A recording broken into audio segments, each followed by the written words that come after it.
नमस्कार दोस्तों। आज मैं आपके लिए मनोविज्ञान का संवेग चैप्टर से पढ़ाने जा रही हूँ, जो मेन एग्ज़ाम के लिए महत्वपूर्ण है। आइए दोस्तों, पहले समझते हैं संवेग का अर्थ क्या है और इसकी परिभाषाएं क्या हैं।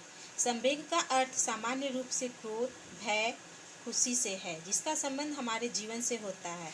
इस प्रकार संवेग से हमारा तात्पर्य एक ऐसे आत्मनिष्ठ भाव की अवस्था से होता है जिसमें कुछ शारीरिक उत्तेजना पैदा होता है और फिर जिसमें कुछ खास व्यवहार होते हैं।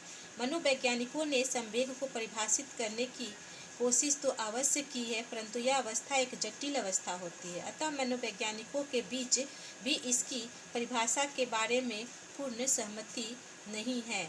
जैसे हम कभी गुस्सा करते हैं तो वो भी एक प्रकार का संवेग हुआ।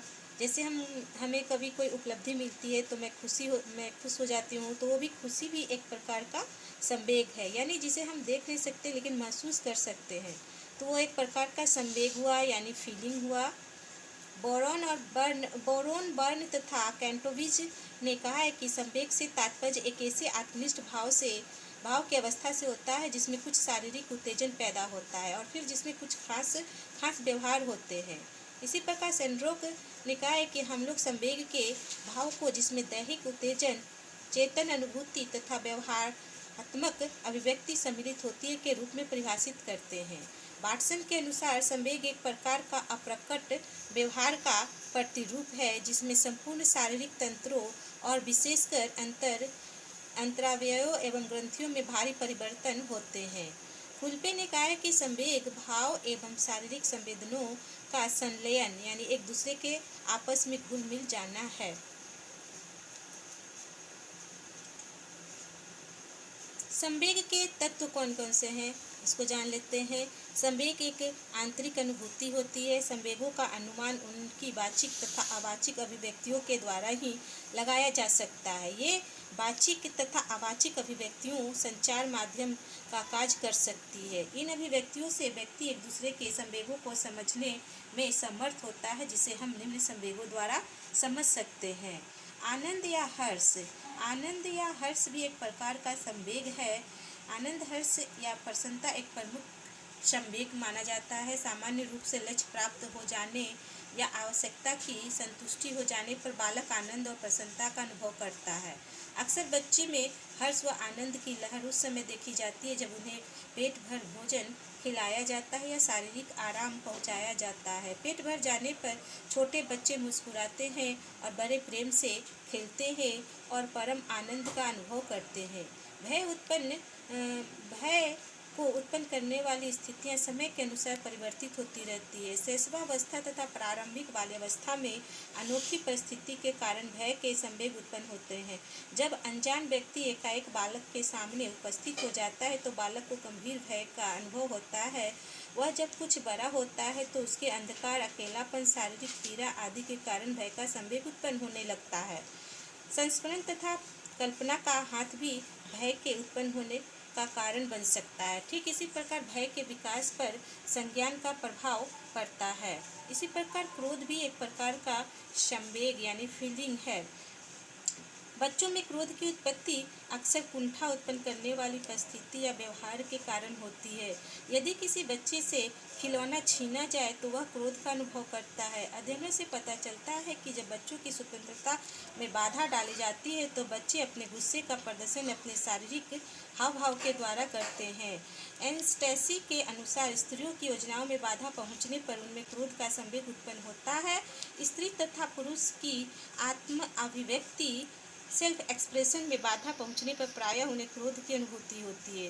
डीन ने कहा है कि उम्र बढ़ने के साथ साथ क्रोध की प्रवृत्ति घटती है। इसका अगला तत्व है प्रेम। प्रेम शब्द का व्यवहार व्यापक अर्थ में किया जाता है। किसी व्यक्ति, वस्तु, स्थान या क्रिया के प्रति जो हमारी पसंद या रुझान होता है उसे प्रेम कहते हैं। इस अर्थ में प्रेम के बहुत से रूप हो सकते हैं। साधारण तौर पर इसे दो भागों में विभाजित किया जा सकता है। अकामुक प्रेम, इसके अनेक रूप या छवि हो सकते हैं। इस अनुभव को हम इस प्रकार व्यक्त कर सकते हैं, जैसे माता पिता का प्रेम, अपने बच्चों के प्रति, ठीक उसी प्रकार बच्चों का प्रेम अपने माता पिता के प्रति, भाई बहनों का प्रेम अपने मित्रों से इत्यादि से प्रेम, इन सभी अकामुक प्रेम के विकास का आधार परस्पर दया, उपकार, जुड़ाव, सहानुभूति, रक्त संबंध, सहयोग, उदारता आदि है। कामुक प्रेम इस तरह के प्रेम में विपरीत लिंग के सदस्यों में स्नेही व्यवहार पाया जाता है। सामान्यतः यह व्यवहार परस्पर होता है। इस प्रकार के अनुभवों में दोनों एक दूसरे के प्रति स्नेह रखते हैं तथा प्रेम करते हैं, जिनका जिक्र अकामुक प्रेम के संबंध में भी अभी ऊपर किया गया है। उनका हाथ आवश्यक रूप से कामुक प्रेम के विकास में भी होता है। इसके अलावा आलिंगन, चुंबन आदि स्नेहपूर्ण व्यवहारों का भी बहुत बड़ा हाथ इस संवेग के विकास में रहता है। यंग निकाय की कामुक प्रेम का आधार शारीरिक तथा मानसिक आकर्षण है।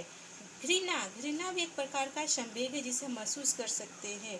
घृणा एक निषेधात्मक संवेग है। घृणा संवेग को प्रेम संवेग के विपरीत माना जाता है, क्योंकि नापसंदगी ही घृणा का कारण कहलाती है। यदि कोई यह कहता है कि उसे मांस से नफरत है, तो इसका अर्थ यह होगा कि वह मांस को नापसंद करता है। यहाँ संस्मरण रखना चाहिए कि नापसंदगी वास्तव में पसंद का अभाव नहीं होता है। नापसंद करना या पसंद नहीं करना घृणा के कारक है। डाह या ईर्ष्या भी एक प्रकार का संवेग है जिसे हम महसूस कर सकते हैं।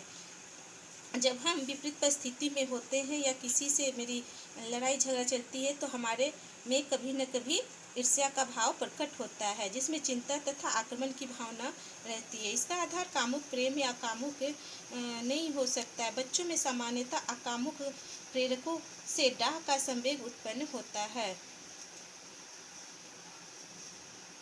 Please like, share, comment and subscribe my video and press the bell icon for receiving all notification. Thank you.